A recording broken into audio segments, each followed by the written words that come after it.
everyone, and thank you so much for coming back and joining me. So tonight I really wanted to come on and talk about, the whole controversy that's going on with the movie Joker that came out on the 4th of October, because of course, that movie has been gaining an awful lot of hate, people crapping on the movie, and an awful lot of controversy. So we're going to be talking about what Todd Phillips has been saying about the whole controversy of his film, and I am also going to be talking about a complete and utter fool that is talking utter nonsense that I really hope none of you will listen to, from The Atlantic, which is basically a site from what I read up on, that does sort of like politics and culture and stuff like that. That's from what I read about it. And also someone from CNETs. This guy actually spoke really highly of the movie, praised it, loved the movie. So we're going to be discussing all of that in tonight's video. So let's just go ahead and get this video started.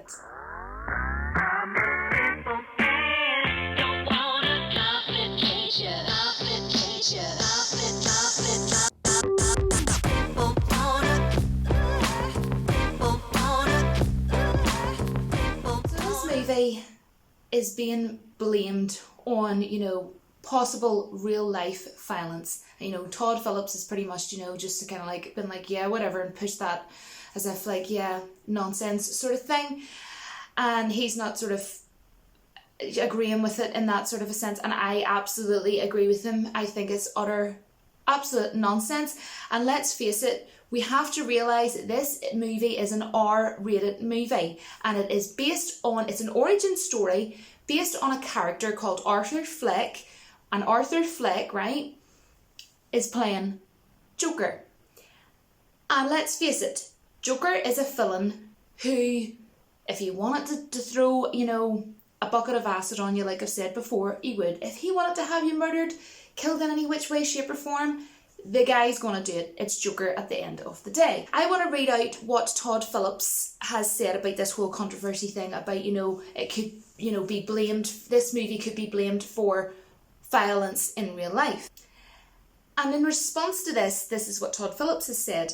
We're making a movie about a fictional character in a fictional world. Ultimately, and your hope is that people take it for what it is. And this was when he was speaking to Vanity Fair in an interview. You can't blame movies for a world that is effed up, that anything can trigger it. And that's absolutely true. Like literally nowadays, what doesn't offend most people? You can't win. No matter what movie you bring out, people will have an issue with it and complain about it. And Joaquin Phoenix has, of course, as a lot of you will probably know, has walked out of one interview because, he was asked, whether Joker might inspire, copycat behaviour, of like, real life violence. And I actually do not blame Joaquin for walking out, because he's more than within his right to do so, because it was a stupid question, it was an unnecessary question, it was a silly question. So if you're going to ask such a crazily stupid question, you're either going to get no answer, a silly answer back is what I would probably have done, or I probably would have walked out as well, to be quite perfectly honest. And I'm sure he's sick of it as an actor, having to go to these interviews and being asked a question about playing a character in an R-rated movie where he is portraying a villain. And in another interview, Joaquin said, I don't think it's the responsibility of a filmmaker to teach the audience morality or the difference between right or wrong. And I think that was a really great way that he actually put that. So honestly, hats off. And where I want to sort of say is, I know I've mentioned this, in another video, but think of computer games. So many computer games you could say is violent, right? Okay, or whatever, right?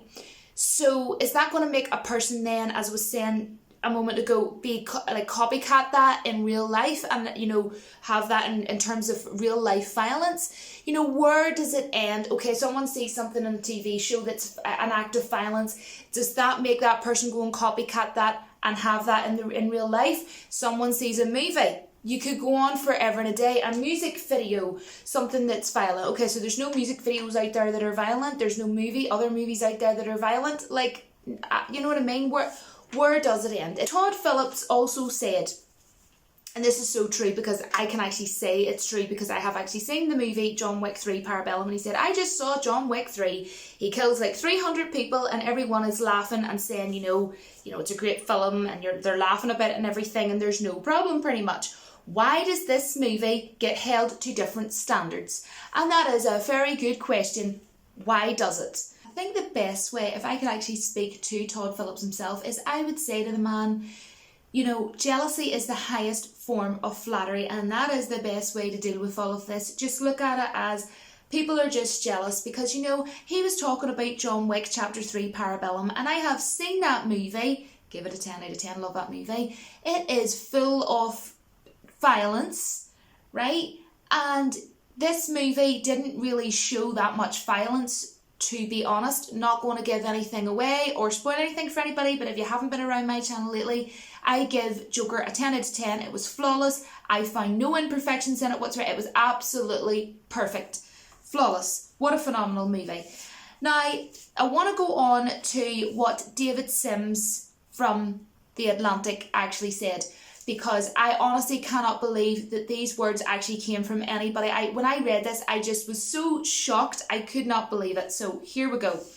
He said the effort to bring realism to the Joker's story mean that Phillips lost his grasp on the character's symbolic purpose, treating the audience to something visceral, but also unacceptably shallow. This is hard to read. He felt the violence turned the flick into little more than a horror show, and from there eradicated any chance at insight into the character. By any chance, what was your name? David Sims, are you sure, like by any chance, did you think that you got a ticket to go and see Joker but went and seen something else? You cannot be talking about the same Arthur Fleck who played the character Joker. There is not a chance, because you saying that the movie didn't show any insight into his character is like me saying that the movie Titanic by Jim Cameron, my problem was there was no water in the movie. That is quite literally like what you're trying to say, because what you're saying literally makes no sense. The whole entire movie was literally the complete and utter opposite of that from start to finish. It was a phenomenal origin story of Arthur, and it gave actually a massive insight into his character, all about him, everything about him. So I am sorry, there is no way that you could have seen this movie. That is what you took from that. It's actually embarrassing and cringy to actually have to actually read that out. Do you all? Sorry guys, but I just want to say, like, seriously people, do not listen to what the media are saying, what the critics are saying, in the sense of this whole controversy around it and saying it's so violent and all that there. Like, it's really not. There's not much violence shown in among, you know, the movie. And I just want to sort of say, you know, it can be so easy to put someone off going and seeing a movie, and, you know, some people can be really easily hindered or easily sort of like swayed sort of thing. I just want to sort of say, please, if you're even slightly considering going and seeing this, or if you have a slight intriguement to go and see this movie, please, when you get the chance and you're next available, go get a ticket and please go and see Joker, because I cannot recommend it enough. I really, really can. And you do not even need to be interested in DC or interested in anything like that. It's just a good movie in general. Just talking on a movie in general, it is a phenomenal movie, honestly. Now, I want to go on to something brilliant, really, really good news, that a guy called Richard Trenholm, I hope I pronounced that right, from CNET, and he really highly praised the movie. And this is what he had to say, and I honestly think it's perfect wording for the movie. And he said, it's superbly conceived. So it was. Written, directed, and acted. And I have to agree with all of that. Then he went on to say, moreover, for a film with a comic book lineage, telling the story of how Batman's arch enemy came into being. that's what it's all about. But like the last dude like wasn't getting that because he obviously went and seen something else. Then he said, go back there, telling the story of how Batman's arch enemy came into being. It is refreshingly free of computer-generated effects. And I love how he said it is refreshingly free of computer-generated effects. Sorry guys, half asleep. Because, you know, that's what I pretty much said in my review, not in that exact word, but I said that it was so refreshing. This movie was just so refreshing to go and see. But not only that, you know, I pretty much was saying, you know, I didn't see any, you know, CGI at all in this movie. There was no CGI in this movie at all. And that was what was so fantastic about it, because, you know, a lot of movies nowadays, of course, are so heavily packed and shoved, and you have a ton of CGI splashed all over them. And sometimes, you know, then it kind of like, the story, you know, isn't as compelling. But the thing is with this movie is that it has such a good origin story of Arthur, and the actors and everything were fantastic. It had a fantastic writer, it had a fantastic makeup artist, had a fantastic costume designer, it had a fantastic director, it had a fantastic actor, Joaquin Phoenix. He deserves an award for this movie, absolutely 100% without a shadow of a doubt. And it was just so refreshing to go and see a movie where there was literally no green screen involved. You know, it wasn't needed, and it was just, it honestly wowed me. It really did. This was my most anticipated movie. This movie and John Wick 3, Chapter 3, Parabellum were the two best movies of the whole entire year that I have went and seen. I honestly, I can't recommend this movie enough, guys. I really, really just want people who are even slightly interested in going and seeing it to please try and trust me and go and see the movie. And I can't, you know, say 100% that you're going to like it. But if you just like a good film in general, give it a go. What's the worst that could happen, honestly? That you come out and you say you didn't like it, you know. But please do not feel like you don't want to go and purchase the ticket because of people saying silly things like, oh, it's full of so much violence. Oh my goodness, don't go and see this movie, yada yada. Please, you know, don't listen, because it's utter nonsense. The things that's coming out and people are saying about this movie, I actually cannot believe that we are living in a world where people are crapping on a fantastically well made movie from start to finish. A brilliant character, a brilliant actor, you know, so many people worked so hard on this movie, and the credit that they're being given is they're being crapped on. That is absolutely ridiculous that we are living in a world like this. It really, really is, honestly. Wow. Let me know what you all think down in the comments. And honestly, the main reason I want to do these videos is because I want everybody to understand that you just really should not listen to all this nonsense going on half the time. Honestly, like, I'm not saying all the time people are wrong. I'm not saying you can't go and read critics' reviews. I'm not saying you can't go and listen to what the media are saying. But the people who are coming off with things that's utter lies, like trying to say that it didn't show any insight into his character, to me is an absolute lie, because that's what the whole entire movie was about. It was about his character. Arthur's character. You know, this wasn't a movie where, you know, Joker was just a part of the movie, you know, like Suicide Squad. I can't believe I'm comparing Suicide Squad, but do you know what I mean? Do you know what I mean? I know they're two different movies, but what I'm trying to say here is that he was the star of the show. He was the lead character in the show, and he shone, and it was completely all about showing us a massive insight, not just a insight, a massive insight into his character. And that is 100% what you get to see with this movie. Again, not spoiling anything.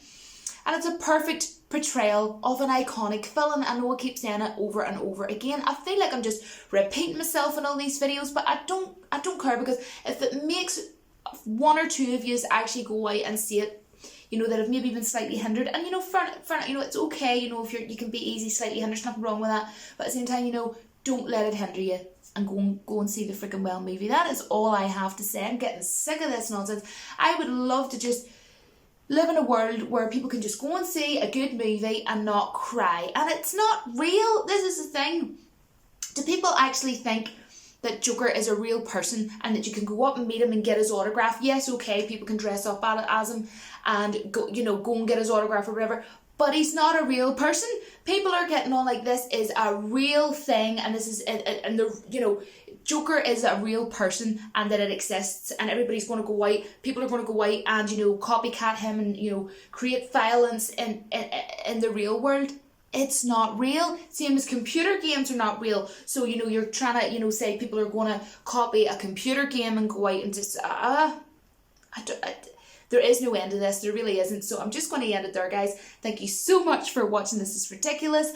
And I will see you all in my next video. But until then, don't forget that the force will be with you always. And it was definitely not with that dude. What was his name again? I can't even remember. His name isn't worth remembering. Saying that his character had no insight. Thanks very much for watching, guys. And I will speak to you soon. Bye.